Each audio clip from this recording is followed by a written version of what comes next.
Hi, everybody. David Noor back with another episode of really tying the work you may have heard me post online, certainly write about, talk about, to real relationships and real events. And I am elated to welcome a longtime friend, Robert Van Gien. Hello, Robert. Hello, thank you for having me. It is great to have you. For our audience, we're hosting our upcoming Relationship Economics Summit. This would be our fourth annual event where I gather an intimate group of executive, clients, partners, friends.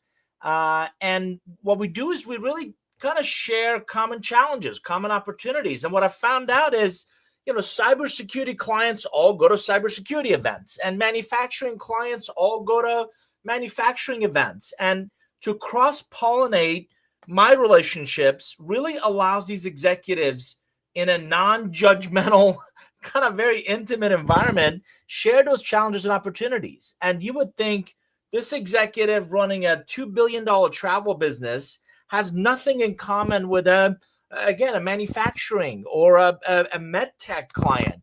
And they sit next to each other and they start talking and they realize they're struggling with the exact same issues.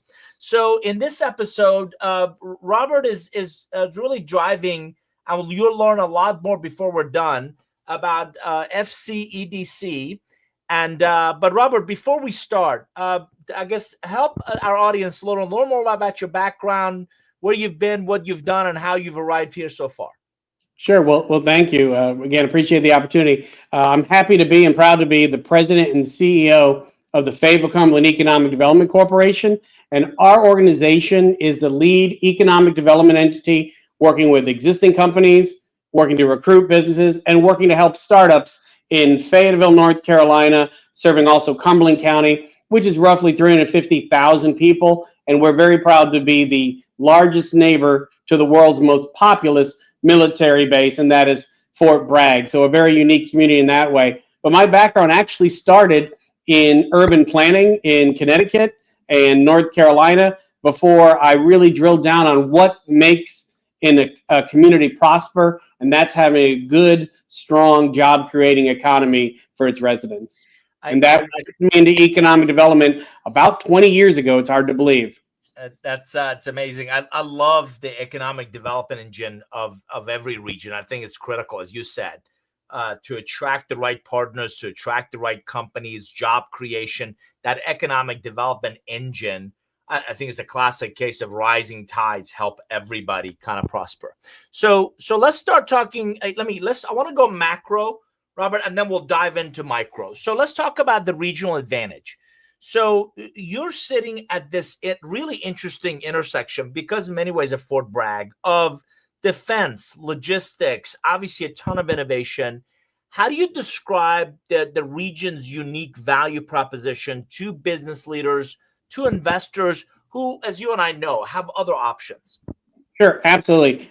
I think that one of the biggest things is in this time of hard to find talent, we have 7,000 people transition out of service each year, some of them with a few years of military service, some with 10, some with 20, but all that brain power and their families are here coming out of the military and ready to be hired.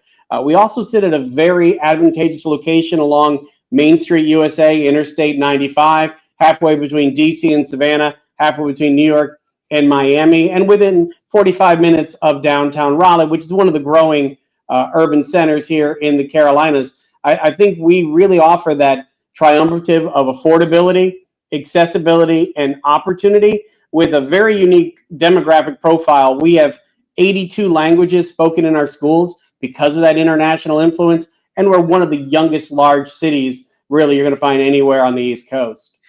Oh my gosh, I don't know an executive right now that isn't looking for exceptional talent. And Robert, I didn't even know, and I was taken back by 7,000 military, well-trained, disciplined, oh my gosh, unparalleled work ethic, workforce, ready to, move, transition from military to kind of the civilian life. So I love that. And the Raleigh area, obviously well-respected, And easy access. I think every community has their strength. The Research Triangle Park there, They have so many PhDs coming out per capita, but we really give that light blue collar workforce where you need folks that can operate multi-million dollar pieces of equipment or help you R&D and test that next generation of robotics. That's where we stand up really well in the applied innovation space. Share a little about your vision for that long-term growth. So how do you, between public, private, community partners, how do you accelerate that vision? Yeah, I think it's balancing the needs that any good employer has to have to be successful. We're investing in infrastructure that's water, sewer, and also digital so that we have the physical capacity to support operations, but also really working with our K-12 system, our community college, our universities here, of which we have two and very proud of them, to develop that next generation of talent, but specifically to link that K-12 pipeline directly into employers with credentialing and certifications. We really want to grow our next workers here and retain them after their time at university, while also recruiting those either from the military or from anywhere else in the country. North Carolina is a great place to move to, very affordable and full of economic opportunity. So it's finding that right balance. For our audience, if you're just joining us, Robert Van Gien is president and CEO of FCEDC. They're also kind enough to be one of our sponsors at the upcoming Relationship Economics Summit that's coming up mid-October. Interestingly enough, in Highlands, North Carolina. Many of you know I live in Atlanta, and a couple hours north of Atlanta, you start to get into the beautiful, beautiful Smoky Mountains and Highlands in October. The leaves change colors, and it's just a gorgeous, gorgeous environment. Robert, as you know, one of the themes of the summit is that relationships, strategic relationships, are your ultimate differentiator. Let's talk about how that shows up in your work, specifically around trusted partnerships. In economic development, relationships often matter more than the brochure, right? Every economic development group has a brochure, has a website. How do you and your team intentionally build trust with companies considering the region? Yeah, and I think that there's an absolute necessity that we demonstrate early on in that relationship that we can be a trusted partner, a valued partner. Even the way we're structured as a private nonprofit here allows us to provide a certain level of protection for the companies we work with. You have to know and believe and be confident that anything you share with us will be kept amongst us. But we do that too by being a powerful advocate for you early on. I like to say my number one job for the client and for the community is to mitigate risk, being transparent, being forthright, sometimes delivering in the nicest way possible information that they may not love to hear, but ultimately assuring that you exceed their expectations. I think especially with so many companies today being concerned about intellectual property and their trade secrets, we have to be able to demonstrate that. On the flip side, I think too, having at the table existing industries and long-standing relationships where we can demonstrate to a customer, if you come here today, we're going to help you. If you stay with us and grow tomorrow, you're going to be amazed at how much more we'll be able to do for you. So building those long-standing, multi-decade relationships as a community, showing that we're a good business partner, that sets the tone for everybody new considering us. I've often said that relationships go bad with misaligned expectations. And I love the fact that you double down on that expectation early and often, because relocating or moving a team or establishing a footprint in your region can't be an easy decision or a simple decision or an inexpensive one. So if we're going to make that investment, having a partner like you guys, I think will go a long way. Right or wrong, David, the best thing about me is what you see is what you get. And the worst thing about me is what you see is exactly what you get there. That's it. I love that. So the other thing that you and I've talked about is that ecosystem. You brought up the great academic kind of environment in the Research Triangle Park and all the PhDs they produce and the need to keep them, obviously close at home and keep that intellectual horsepower, in the economic development engine. What role do you believe relationships with higher education, workforce development, and the military play in strengthening, in continuing to kind of nurture that ecosystem? Yeah, I think it was Edwin Markham, and I'm paraphrasing here, but no one goes on their way alone is a closing of one of his most famous poems there. And it holds true here. you have to have those institutional partners because we need the talent to meet the needs of business. However, those partners can only be truly effective if they have the direct engagement and input from the private sector. And often it takes the private sector explaining, leading, or sharing detailed information, and maybe even getting directly involved in the educating of these students, of these workers looking to upskill. And that's really what we're trying to do, is build that very tight-knit, inward-facing, and rapidly assessing and reassessing group of public and private stakeholders coming together. We have to realize that every plan we make, by the time we deploy it, has a shelf life, and we need to be looking constantly for what comes next and how can we be even more prepared and globally competitive. I love, so many really interesting benefits, so many interesting opportunities you guys have for that ecosystem, and it seems to be a great tie-in to a lot of what we're talking about. When those relationships work, they drive real outcomes. So I want to unpack a few of them. Talk about site readiness and infrastructure. How is FCEDC leveraging partnerships to ensure companies have ready to build options that reduce you? I love that. That is, you reduce their risk, you reduce the time, Robert, to impact. Like I don't want to take the next 2, 3. I mean, you know how much pressure a lot of these leaders are in. Let's set up shop quickly. Let's drive time to market, time to impact. Yeah, and I'll jump to the end of this and come back. But when done well, and we worked with a company here on an amazing project here, 1.3 million square feet, working through our community, delivering on all those promises. They're based out of Atlanta, this developer. They literally tell their clients, have you considered Fayetteville, North Carolina? Because let me tell you about the experience there, how we were able to go from felling the first tree to a CO in 10 months on 1.3 million square feet. And that relationship, that trust then pays dividends many times over as they tell your story for you and are looking to come back to that mutually beneficial relationship. But being site ready starts all the way back with having the trust of the local community, the property owners. They have to believe that they can partner with you and their interests will be protected over an extended period of time, because it doesn't happen overnight.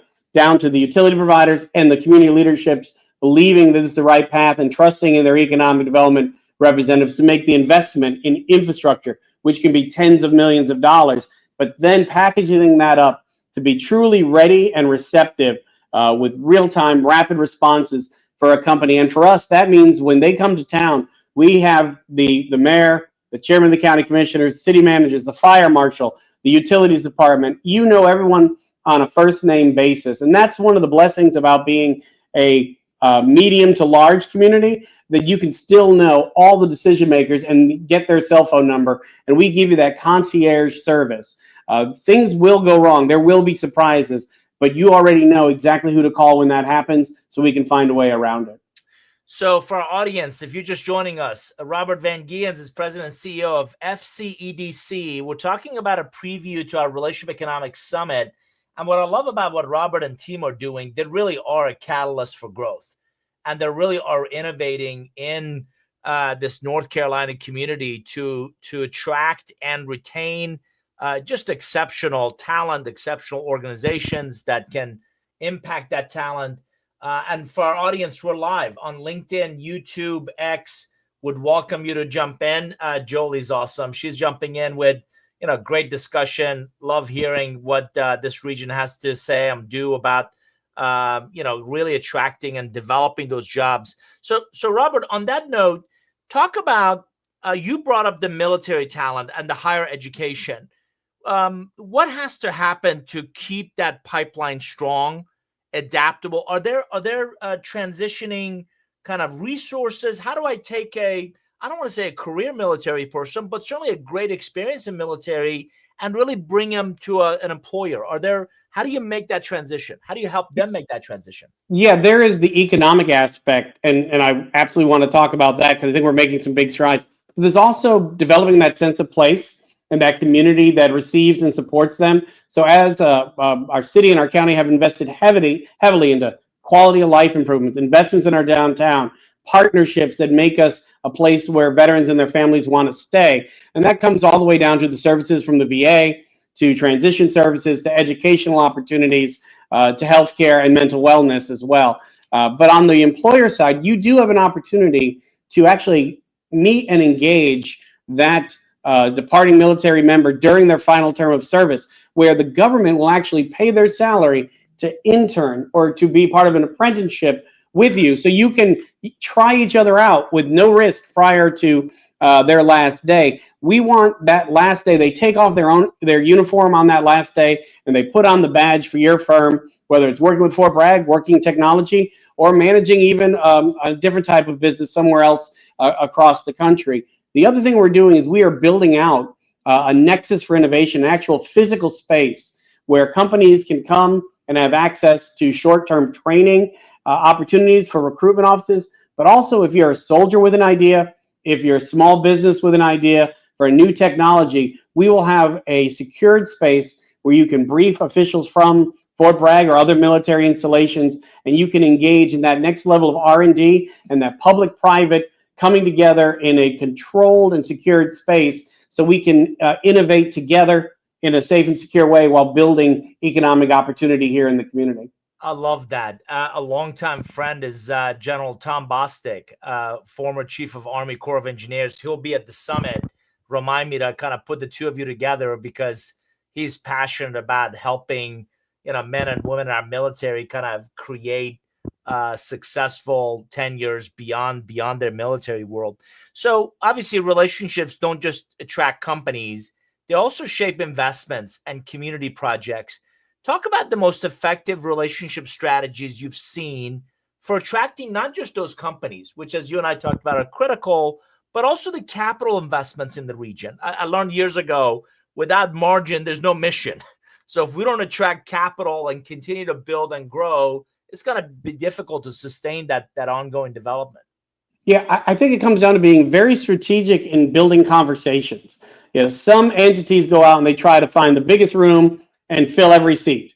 Whereas here, we look at where are those opportunities, maybe not in a sector, but a subsector or a nuanced sector even below that, emerging and evolving. And do we have relationships there and an opportunity for both economic benefit, but also innovation? When you're a community our size, we need to be on the bleeding edge of technology, innovation, and opportunity, because once you reach a certain scale, there are places with more capital and maybe when you're at full-blown consumer markets demand. But in our case, we can help you in ways of building those relationships, the permitting, the approvals, authority to operate, or advancing new intellectual property. So it's getting in front of projects that are unique, being a loud voice in a small room, as I like to say, is where we do our best work. And we have connections here from industry to banking to defense around the world.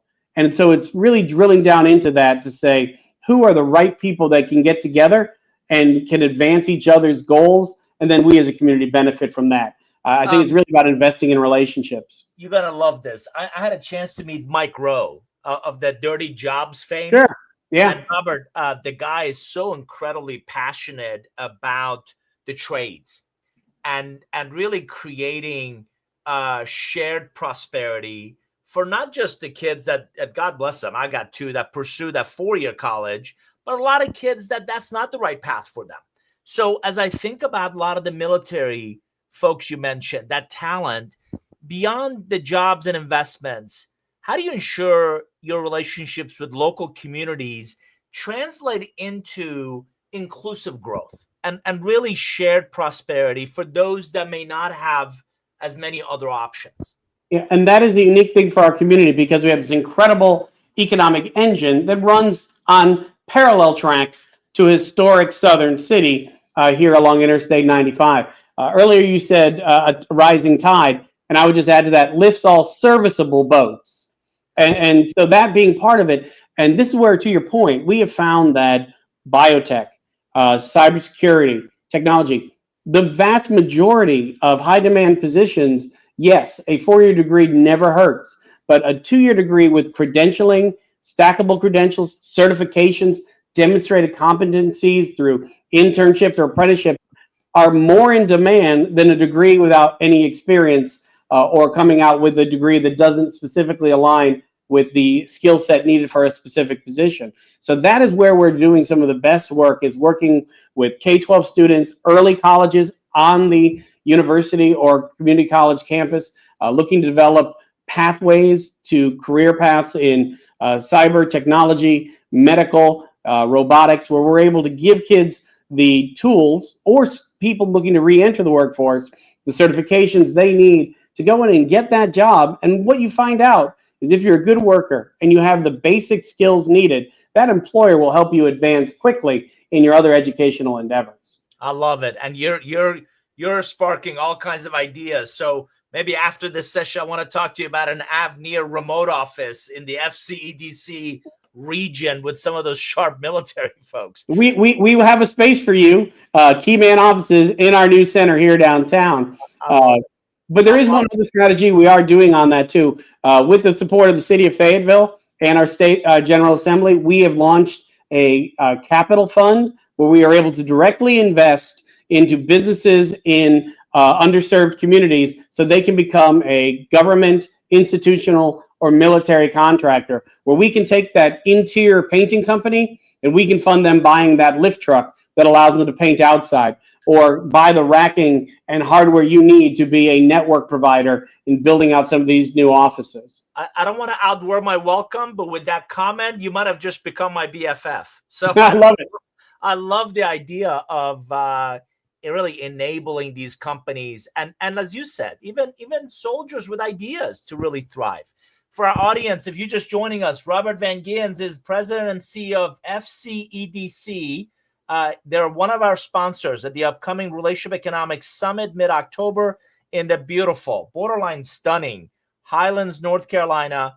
And we're talking about catalysts for growth. How do you build an economic development engine, for lack of a better word, that attracts not just companies, but really leverages that local talent? Robert, I think it's incredibly valuable not to disrupt the lives of those military folks that are leaving the military life by allowing them to stay local and really leverage and build their local community connections, which leads me to, I want to talk about your leadership and your legacy. So let's bring this home on a more personal note. As president and CEO, how do you personally cultivate and sustain strategic relationships that moves this mission forward? What does a day in the life of, or a week in the life of Robert look like? Yeah, I think is, especially and it's hard to believe how long ago it was that you and I first met down in Greensboro, Georgia, all those years ago. There is something, when you've been in a role, for me now, almost 8 years, you have to continually reinvest in those established relationships to maintain trust, to maintain awareness, to keep those lines of communications open. And also, too, around you, there's an evolution of partners, whereas today they might have been the vice president 5 years ago, they're the president today. You've got to go back and build that connection just as you had with their predecessor. And I think more importantly than anything is being directly engaged, taking that proactive effort to reach out, to connect, to build trust, and to be a trusted resource. There are a number of things that we step up and do when needed in our community, because if no one else will, we will. And that comes back to that attitude on our brand of Can Do Carolina. We find a way. And if you give us a chance, we're happy to pull together a coalition of the willing to take on any challenge. Do you think that the pandemic, really elevated the value of, I don't want to say small, but more intimate kind of lifestyle instead of the hustle and bustle of the concrete jungles? I'm looking at this distinctly Fayetteville, and a slice of Americana jumps out. I think it did. I think it did two things that were very important. One, it drove home what many of us had been advocating for years of the importance of broadband connectivity for more rural communities. That to get over that digital divide opens up all sorts of opportunities for people to work in one place and live in another. And that connectivity through air, rail, and highways allow them, when needed, to get back to the main office. But I think, too, that combination of affordability and accessibility has really risen with people. As home prices and home burdens go up, you'll never find all the opportunity you have in New York City anywhere else. But can you afford to live there? And can you afford to take advantage of it? in Fayetteville, you can. You can park downtown. You can see a Houston Astros minor league baseball team. You can see the symphony. You can catch comedians like Kevin Hart here and be home in 15 minutes. In Atlanta, you can't be anywhere in 15 minutes pretty much any time of day. Okay. So, these are the balances. Don't pour salt in my wound, right? A lot of traffic. It's just like it's getting more like any other metropolitan area. I mean, it just becomes a challenge to try to get somewhere, particularly at busy times. So looking ahead, what advice would you give to other regional leaders on really leveraging relationships as a competitive advantage, as something to shape the economic strategy for the next decade?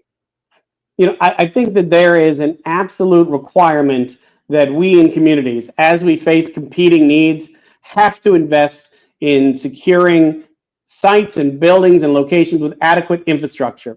Today, it's power. There are only so many ions on the line. We all read about AI and the demands, but the need for that, generation, access to clean water, it is facing communities around the country where they are literally don't have that available. And while you want residential growth, you also need growth of industry and jobs and innovation to attract that capital and that talent that'll drive your community for generations to come.